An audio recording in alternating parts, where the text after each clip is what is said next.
Thank you for joining us. I'm Raymond O'Neill, and you're watching the Bible News Network. It's been many years since we saw Noah and his family survive the massive flood, and since then his sons and grandsons have made families of their own, and mankind has quickly grown again in number. Nations have been formed, fast food tents have sprung up overnight, and it appears that a large portion of the human race has recently been gathering in a city on the plain of Shinar. We have Tad Schultz on the scene to find out what the excitement is all about. Tad. Thank you, Ray.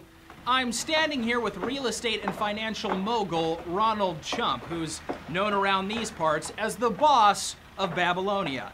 Mr. Chump, can you explain to all the viewers at home why so many people are flocking to this area? I'd be happy to, Tim. And please, call me Ronald. All my friends call me Ronald. Okay, well, we just met 3 minutes ago, but that's Tim, what fine. we're doing is building a tower, a huge tower, one that will reach into the heavens so that we can make a name for me. For ourselves. Of course. Well, it's already looking very impressive. This certainly trumps anything that you've done in the past. Can you give me any specific details on the tower I'm itself? very glad you asked me this, Timmy.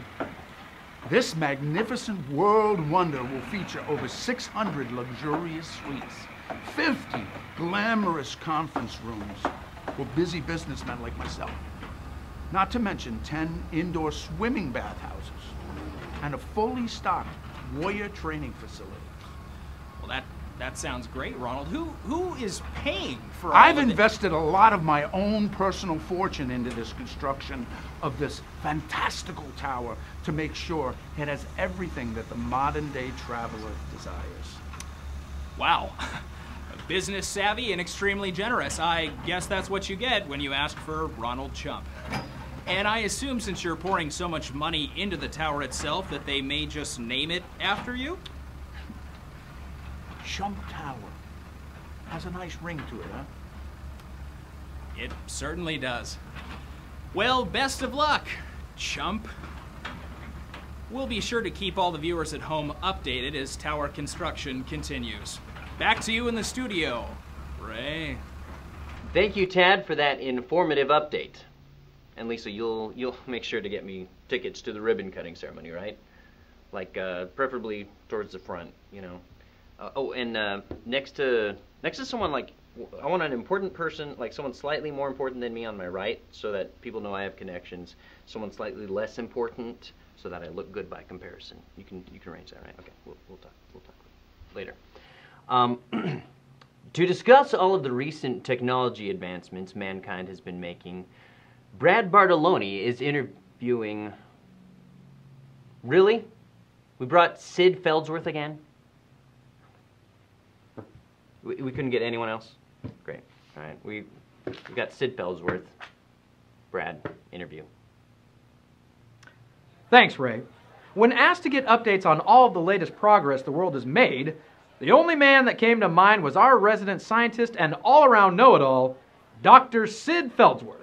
Thank you, Brad. I'm sure you're honored to have me here today. Now, Dr. Sid, can you share with the viewers a little bit about the amazing things man is achieving in this day and age? Why, certainly, Brad. This new tower being constructed is just one example of all the things that we as human beings can accomplish. We used to actually make our buildings out of stone. It was time-consuming, back-breaking labor. Now, we actually bake our own bricks to use instead. That is truly incredible. Now, are there any other developments we should know about? Oh, Brad, the list is far too long to go over. Let me just say that everything is possible. Really? Everything? Everything. Okay, what about time travel? Possible. Interdimensional teleportation? I could definitely see that happening. Okay, try this one on for size. I got this grape juice stain right on my brand new shirt right here. It is really hard to get out. Can we get that Brad, out? let's not get ahead of ourselves. We're not making miracles here. All right, fair enough. So, just out of curiosity, tell me this. With man accomplishing so much, where does this leave God in the whole big scheme of things? Well, I'm sure that God is just pleased as punch with all that we're accomplishing without any guidance from Him. I assume that He's happy just taking a back seat and applauding all of our wonderful efforts. So, are you saying then that man doesn't need God anymore? Well, I wouldn't say that exactly. Let me put it this way. We're unified, we're all speaking the same language, and we're kicking some serious donkey with all these new accomplishments, all without relying on the big guy. Okay, oh, wait, I just thought of one more idea. How about a machine that takes you up in the air so you can fly? Oh, you're actually speaking about the helicopter. We invented that a couple of months ago. I thought that one of your co-anchors was actually going to be testing it out today. No, that's impossible. I mean, it's just me and Ray and... Wait a minute. No, he didn't. Are you serious? He didn't. Tad got to go up in the helicopter? Come on.